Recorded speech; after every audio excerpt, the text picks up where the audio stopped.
안녕하십니까. 조갑제 TV 시청자 여러분, 저는 조갑제닷컴의 조세별입니다. 지금 시각은 2020년 3월 29일 밤 11시 반을 가리키고 있습니다. 진중권 전 동양대 교수의 페이스북 글을 좀 소개해 드리려고 합니다. 제가 자주 이분의 글과 그리고 말을 소개시켜 드리는데 이유가 있습니다. 누구보다도 이 진보 진영의 면면을 너무나 잘 알죠. 그들의 민낯, 그리고 그들의 위선. 그렇기 때문에 이 진중권 교수의 비판은 그 어떤 논평가보다도 굉장히 직설적이고 문제의 본질을 꿰뚫는 내용이 많습니다. 그리고 진보 진영의 다른 인사에 비해서 이념보다는 비교적 사실을 쫓습니다. 그것은 조국 사태에서도 잘 드러났죠. 물론 사안마다 이분의 생각에 동의할 수 없는 부분들도 참 많지만 어쨌든 지금 이 여권에서 일어나고 있는 이 사안에 대한 이분의 비판은 굉장히 경청할 가치가 있는 것 같습니다. 자, 27일 자신의 페이스북을 통해서 이렇게 주장을 했습니다. 더불어민주당이 4.15 총선에서 승리하게 된다면 조국 복권 운동이 일어날 수도 있다라고 이렇게 주장을 했습니다. 네, 27일 자신의 페이스북을 통해서 더불어민주당과 위성정당이라고 할 수 있는 열린민주당에 대해서 언급을 합니다. 네, 잘 아시겠지만 더불어민주당이 사실상 만든 비례정당은 더불어시민당이죠. 그런데 위성정당이 하나 더 있습니다. 바로 열린민주당입니다. 자, 이 열린민주당은 정봉주 전 의원 그리고 손혜원 의원이 만들었고, 이 당에는 김의겸 전 청와대 대변인 그리고 최강욱 전 청와대 공직비서관이 합류했습니다. 그리고 황희석 법무부 인권국장을 지낸 사람까지도 여기에 합류를 했죠. 그래서 이 열린민주당은 아주 노골적인 조국 수호를 표방하고 있습니다. 자, 먼저 진중권 전 교수 이 열린민주당에 대해서 언급을 합니다. 열린민주당은 문재인 대통령과 조국 전 법무부 장관 열성 지지자를 중심으로 한 팬덤 정치의 물리적 구현체다라고 이렇게 규정을 합니다. 자, 그러면서 민주당이 이번 총선에서 크게 이기고 조국 수호대들이 민주당에 합류하면 조국 복권 운동이 일어날 수도 있다라고 적었습니다.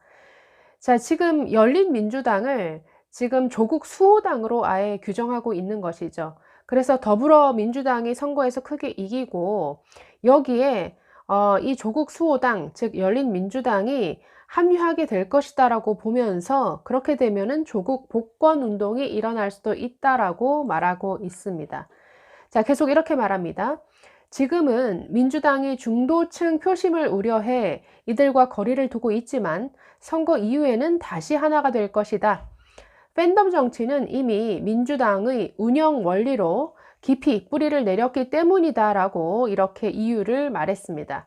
자, 그러면서 게다가 총선 후에 선거 개입, 라임 펀드, 그리고 집권 말기에 터져 나올 각종 비리 사건들 속에서 이 정권을 방어하려면 이들의 맹목적 지지가 절대적으로 요구될 것이다 라고 이렇게 지적했습니다. 즉 지금의 여권은 중도층에 대한 어떤 눈치를 보기보다는 이 열성 지지자들을 결집시키는 방향으로 갈 것이라는 이런 지적인 거죠. 네, 계속해서 황희석 열린민주당 후보의 발언에 대해서 언급을 합니다. 이분은 조국 씨의 1년 대학 후배이고 법무부에서 인권국장을 지냈죠. 그리고 조국 씨와 굉장히 친분이 가까운 사이로 알려져 있습니다. 그리고 열린민주당 후보로 출사표를 던지면서 조국을 조광조에 빗대면서 조국은 무죄다라고 이렇게 주장을 했었는데, 자, 황희석 후보가 이렇게 발언한 것도 진중권 전 교수는 자기들이 깔아놓은 프레임을 굳히려는 하나의 움직임이다라고 이렇게 규정을 했습니다. 그러면서 조국 장관 임명 문제는 공직 수행에 요구되는 도덕성이 있느냐를 따지는 문제였는데, 자, 그들은 슬쩍 이것을 유죄냐 무죄냐 하는 프레임으로 바꾸어 놓고 엉뚱하게 무죄 추정의 원칙을 들이대면서 그를, 즉 조국이라는 사람을 사실상 무죄로 만들어 놓았다라고 이렇게 말합니다. 네, 그래서 열린민주당이 바로 이런 조국 무죄 프레임을 통해서 열성 지지자들, 소위 뭐 문반이 조반이라고 불리우는 이런 열성 지지자들의 표를 총선에서 열린민주당으로 결집시키려 한다라는 것이죠. 자, 그러면서 이렇게 말합니다. 다른 한편 좀 더 긴 관점에서 본다면 이들이 조국을 여전히 살아있는 카드로 여기고 있다는 얘기이기도 하다. 이 와중에도 이 조국이란 사람이 열심히 트윗질을 하는 것을 보면 조국 자신도 아직 미련을 버리지 못한 것 같다라고 이렇게 말합니다. 그러면서 아마 민주당이 이번 총선에서 크게 이기고 조국 수호대들이, 즉 열린민주당 사람들이 민주당에 합류하면 그때 조국 복권 운동이 일어날 수도 있다라고 이렇게 지적했습니다. 그러면서 이렇게 말합니다. 정경심이야 워낙 증거가 많아서 빠져나가기 힘들겠지만 조국은 잘하면 주요 혐의에서 법망을 빠져나갈 수 있다고 보는 것이다 라고 이렇게 말합니다. 자, 그러면서 마지막으로 이렇게 당부합니다. 저들의 프레임에 말리면 안 된다라고 이렇게 지적합니다.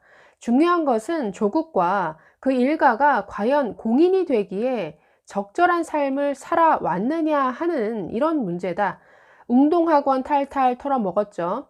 동양대도 대입용 허위 증명 발급의 수단으로 잘도 이용해 먹었다. 내가 말을 안 해서 그렇지 그보다 더 파렴치한 일도 있었다라고 했습니다. 네, 뭐 이보다 더 파렴치하면 뭐 어떤 일이 또 나올지 모르겠네요. 이분이 입을 열면. 자, 그러면서 계속 이렇게 말합니다. 사모펀드 문제도 그나마 중간에 불발이 됐으니 저 수준에 머물렀지 성공했더라면 대형 비리로 번질 뻔한 사건입니다. 이 모든 것을 마치 아무 일도 없었던 듯이 퉁치고 넘어갈 수는 없지요. 저 친구들이 프레임 가지고 장난을 치는데 그 야바위에 넘어가서는 안 됩니다. 분명히 해둬야 할 것은 인생을 이렇게 살아온 사람에게 절대로 공직을 맡겨서는 안 된다는 것입니다.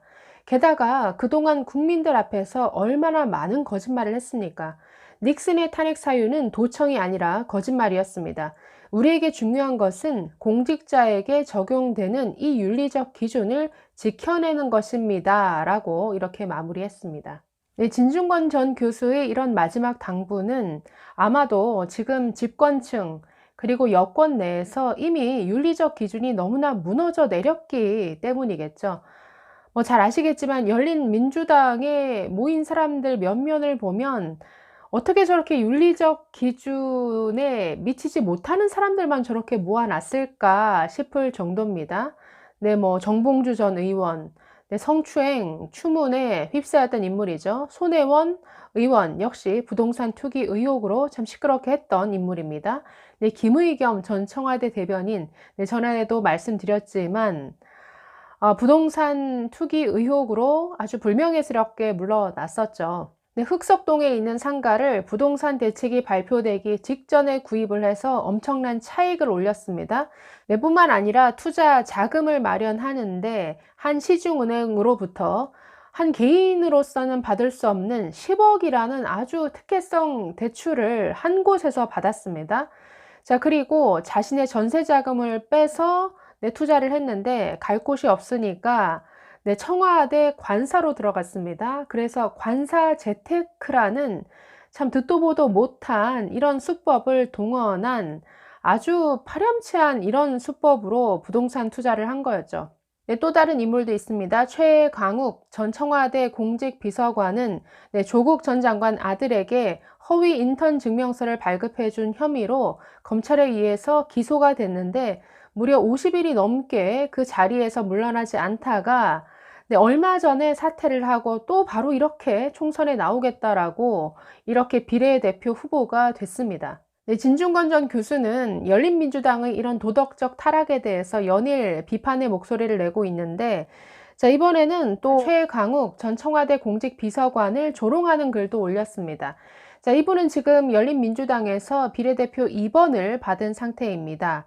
네, 먼저 최강욱 전 청와대 공직비서관이 페이스북에서 한 말을 그대로 네, 옮겨서 링크를 했습니다. 자, 최강욱 전 비서관 이렇게 발언했었습니다. 한국보다 일본의 이익에 편승하는 무리를 척결하는 것, 그것이 제가 선거에 임하며 다짐하는 최고의 목표다라고 했습니다. 자, 이번 총선에 나오는 목표가 친일 척결이라는 것이죠. 네, 이런 발언에 대해서 어떤 기사를 링크시켜 놨냐면 친일 척결 외치던 최강욱, 렉서스 등 차 세대 굴려라는 이 보도 기사를 그대로 링크를 해놨습니다. 친일 척결을 외치던 자가 자신은 네, 렉서스, 그 중에서도 네, 최고급 사양의 렉서스 세단으로 알고 있습니다. 이 렉서스 차량을 네, 보유하고 있는 것으로 이번 재산 공개 내역에서 드러났죠. 네, 그래서 얼마나 이중적이고 위선적인 모습인가라는 것을 지금 진중권 전 교수는 조롱하고 있는 것이죠. 네, 진중권 전 교수의 당부대로 이런 프레임에 말려들어서는 안 되겠죠. 과연 이들이 정말 공직자에게 요구되는 윤리적 기준에 적합한가? 네, 이 기준을 가지고 선택해 보는 것도 아주 좋은 방법일 것 같습니다. 네, 감사합니다.